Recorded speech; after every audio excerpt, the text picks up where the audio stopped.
They say you should be careful what you wish for, especially when the wish comes gift-wrapped in a manila folder from someone like Veronica Hale. I'd been working at Riverside Financial for 3 years, quietly climbing the ladder while keeping my head down and my spreadsheets flawless. I wasn't flashy, but I was dependable. I hit my targets, stayed late, and never asked for more than I earned. And somehow, that made me a threat. Veronica was one of those women who made power look like a weapon, always dressed like she was stepping out of a business thriller, stilettos echoing down the marble floors, eyes that scanned like lasers. She didn't smile unless she wanted something. She didn't compliment unless she was about to tear you down. So when I got her email at 3:14 a.m., just the subject line, "My office, 9 a.m." I didn't sleep the rest of the night. My mind spiraled. Had I made a mistake? Missed something? Was a client unhappy? Was I about to be demoted? 8:58 a.m. I was outside her door, palms sweating, heart thudding like a warning drum. She gestured me in with a casual flick of her hand, then closed the door behind me. That alone was a red flag. Veronica didn't do private meetings unless she was delivering bad news or making a power play. I sat. She didn't waste time. Morrison. Group, it's yours now. She slid a thick folder across her polished desk. My breath hitched. The Morrison account was a monster. $40 million in construction contracts, offshore investments, and luxury asset portfolios. It was our firm's golden goose. Veronica had personally managed it since I was in orientation. Now she was just handing it to me. My eyes narrowed. Why the sudden trust? She leaned back in her chair like a queen amused by a peasant's skepticism. "You've proven yourself," she said. "It's time you took on real responsibility. You can handle this."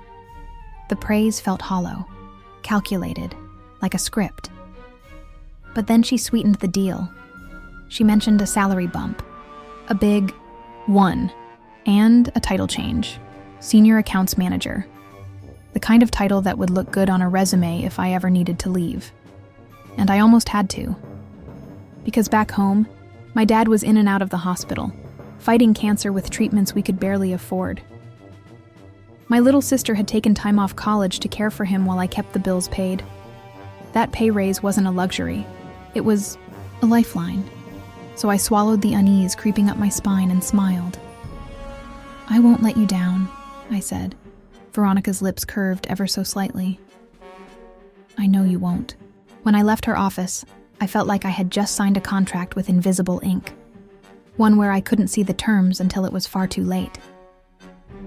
That night, I stayed up reviewing the Morrison files. On paper, everything looked immaculate. No gaps, no missing funds, no red flags. But something about it felt too perfect, like someone had cleaned it just a little too well.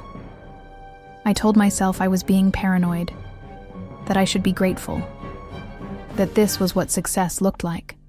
But deep down, I already knew. I wasn't being promoted. I was being positioned. The first few weeks went by smoothly. The Morrison accounts had been assigned to me in the system, and Veronica, for once, kept her distance. That alone made me uneasy. Veronica never did anything without a reason. Every move of hers felt like a calculated chess play. And right now, I was clearly being maneuvered. Still, I worked hard. I stayed late, triple-checked, reports, documented every transaction both digitally and on paper, just in case. A voice in my head kept whispering that something about this promotion was too good to be true. At the end of the second month, on a random Tuesday morning, Director Hoffman from Internal Audit called me into his office. Usually friendly, his face was unusually grim. "Take a seat," he said, closing a file. "We've discovered some irregularities in the Morrison account." He slid several documents across the desk. Transactions, $50,000, $30,000, even $70,000, all wired to a Caribbean offshore account. But the worst part? The authorization forms bore my digital signature. It looked like I had approved them. My stomach dropped I never authorized these. I've never even seen these forms before. But Hoffman didn't flinch. He looked at me with a mixture of pity and suspicion. The signatures are yours. The system logs show these documents originated from your workstation. That's when everything snapped into place. Veronica. The security update. The software she insisted on installing. It'll protect the firm, she'd said, personally typing in admin credentials. But in reality, she'd installed keylogging software to harvest my login details. While I was at home sleeping, she was accessing the system using my credentials, approving fraudulent transfers and leaving me to take the fall. You're being placed on administrative leave while we investigate, Hoffman said. And don't speak to anyone about this, especially not Veronica. I drove home in a haze. 3 years of spotless performance, and now I was facing federal charges for a crime I didn't commit. My reputation, my future, and my father's, cancer treatments, all hanging by a thread. But fear quickly gave way to something sharper. I wasn't going down without a fight. I barely slept that night. Every time I closed my eyes, I saw Veronica's smug face across the conference table, sipping her espresso like she hadn't just handed me a career-ending time bomb. But fear eventually gave way to rage, the kind of cold, calculated anger that demands action. I wasn't just going to clear my name.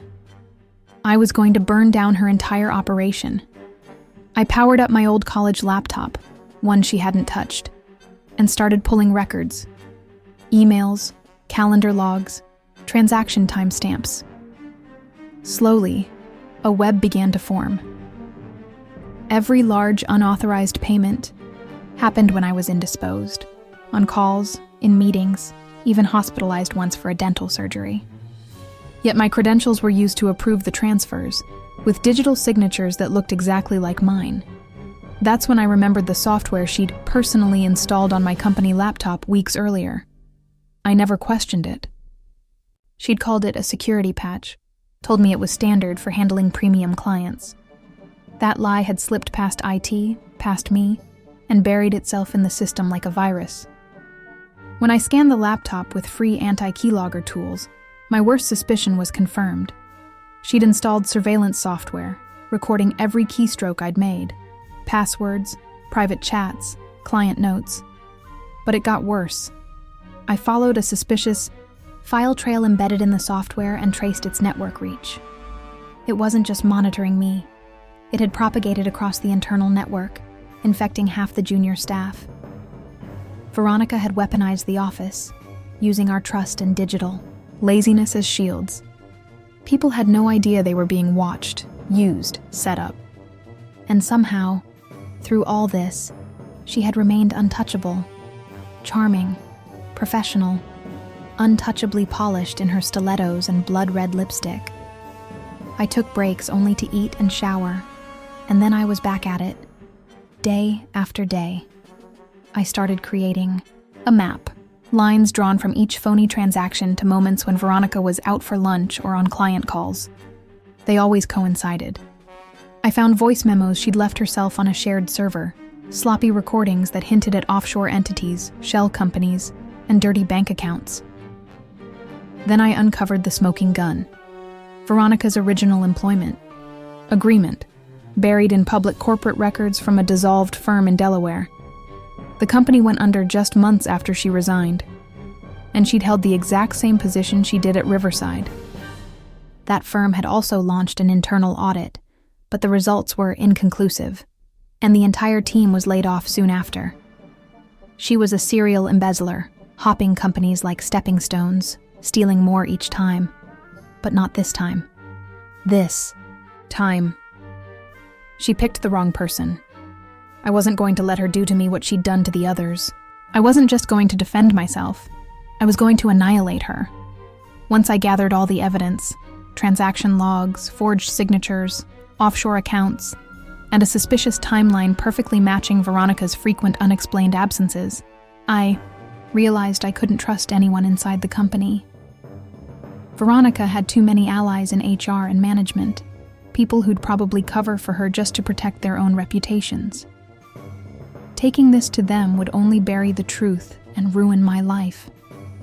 Desperate, I reached out to Elena, my college roommate who had become an FBI financial crimes investigator. Meeting her at a quiet cafe downtown, I nervously handed over a USB drive loaded with every bit of proof I'd collected over the past weeks. She carefully reviewed the files, her expression growing serious as she connected the dots. "This is thorough," she said quietly. "Enough to open a full federal investigation and a raid."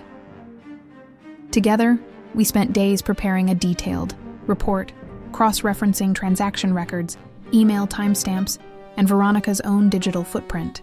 It became clear she had been embezzling millions over several years, carefully using employees like me as pawns to cover her tracks. The day of the raid arrived.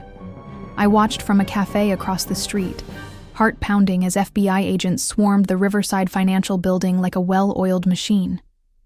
Veronica arrived later, unaware of what awaited her.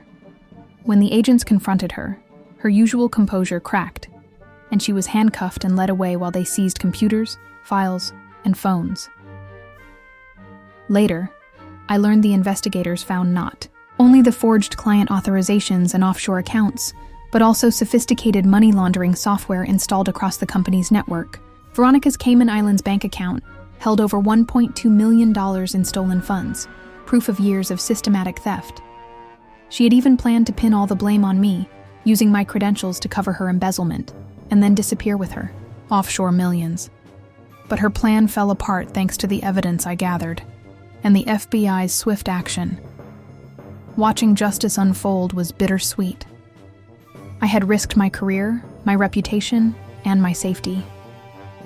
But standing there knowing the truth had come to light, that I had survived the storm and exposed corruption at the highest level, it was worth every sleepless night.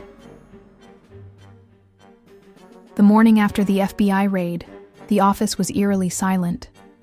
Whispers filled the hallways, and everyone glanced my way, some with curiosity, others with suspicion. But I knew the truth, and I was ready to face whatever came next. Veronica's betrayal had rocked Riverside Financial to its core, and no one could ignore the damage she'd done. When I was officially cleared of all charges, the relief was overwhelming. But so was the pressure.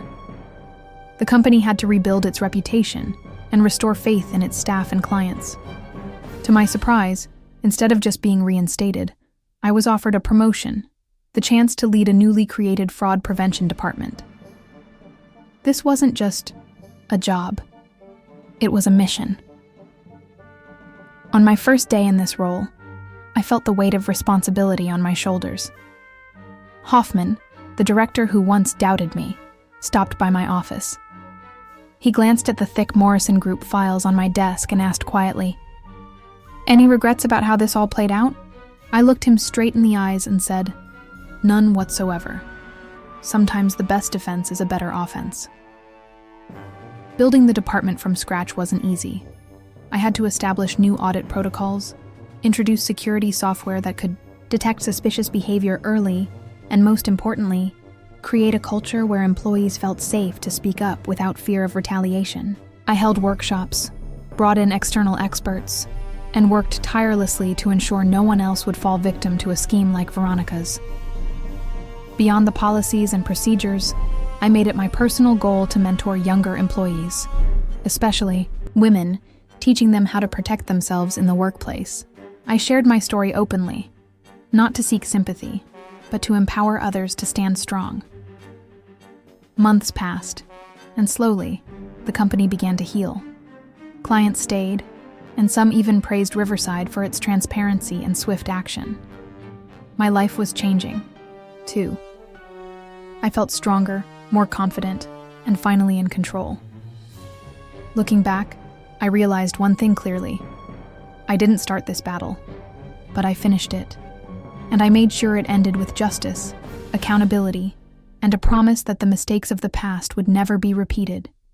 Even after Veronica's arrest and the FBI raid, the aftermath was far from over.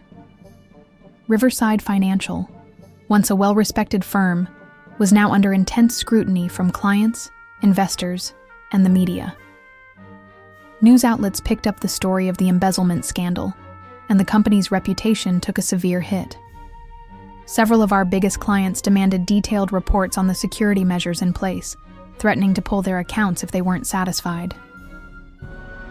Within the office, the atmosphere was thick with tension and uncertainty. Many employees felt betrayed and uneasy, wondering if anyone else might be involved in the scheme, or if more secrets were waiting to surface. Gossip spread quickly, and trust became a rare commodity. The leadership team was forced to hold multiple town halls and meetings to reassure employees and outline new policies aimed at preventing future fraud. I took it upon myself to lead the charge in restoring confidence. I organized weekly open forums where staff could share concerns or ideas anonymously if they preferred. We introduced new, stricter protocols for transaction approvals, including dual verifications and real-time audits. Additionally, a mandatory ethics training program was rolled out for everyone, emphasizing transparency and accountability. But perhaps the most challenging part was dealing with the personal fallout. Despite being fully exonerated, some colleagues were hesitant to interact with me as before. The stigma of being falsely accused lingered in subtle ways: cold shoulders in the hallway, whispered conversations that stopped when I approached. It was painful, but I knew that rebuilding my own professional reputation would take time and patience. Throughout this period, Elena, my college roommate and the FBI agent who helped bring Veronica to justice, was a constant source of support. She reminded me that standing up against corruption was never easy, but it was always worth it. My family also rallied around me, their unwavering belief giving me strength when I doubted myself. Over the next year, with every successful audit and thwarted fraud attempt, Riverside Financial slowly regained its footing. Our clients began to return, reassured by the new systems and renewed commitment to integrity. I was honored with a promotion to lead the newly established Fraud Prevention Department, transforming my painful experience into a mission to protect others. Veronica's 12-year prison sentence became a powerful message across the financial sector. Corruption would not be tolerated, and justice would prevail. Her downfall was a stark reminder that even those hiding behind power and manipulation would eventually be held accountable. Starting my new role as head of fraud prevention was both empowering and daunting. I was determined not to let what happened define me negatively, but to turn it into a force for change. The office atmosphere felt different now. I could finally breathe without constantly looking over my shoulder. My team was a mix of seasoned investigators, tech experts, and fresh graduates hungry to make a difference. We worked late nights, fueled by coffee and determination, building a system that could catch even the most sophisticated scams before they caused damage. One of my first projects was implementing AI-powered monitoring software that analyzed transaction patterns in real time, flagging anything unusual immediately. We ran countless simulations, tweaking algorithms to reduce false positives without missing the real threats. We also introduced mandatory whistleblower channels, anonymous, secure, and accessible, so employees could report suspicious activity without fear of retaliation. I personally held training sessions to empower staff to recognize fraud indicators and understand the importance of transparency. Personally, I set boundaries I hadn't before. No more silent tolerance of inappropriate behavior or corner cutting. If something didn't feel right, I spoke up immediately, no matter who was involved. I mentored younger colleagues, especially women, encouraging them to document and report harassment or fraud, just like I did. I wanted to create a culture where silence wasn't the norm, and where people felt safe standing up. The scars from Veronica's betrayal remained deep, but they fueled my resolve every day. I became an advocate for corporate transparency, speaking at conferences, writing articles on fraud prevention and ethical leadership, and consulting for other firms dealing with similar issues. My story resonated with many who had felt powerless in toxic workplaces. It wasn't just about catching bad actors. It was about empowering people to protect themselves and their careers. Looking back, I realized that sometimes the hardest battles teach the most valuable lessons. The fight to clear my name was grueling, filled with doubt and fear, but it shaped me into a stronger, wiser professional who refuses to back down in the face of injustice. I also learned the importance of allies, whether it was Elena from the FBI or the few coworkers who stood by me quietly. When Hoffman stopped by my office months later and asked, "Any regrets about how this played out?" I looked him straight in the eye and said, "None whatsoever. Sometimes the best defense is a better offense."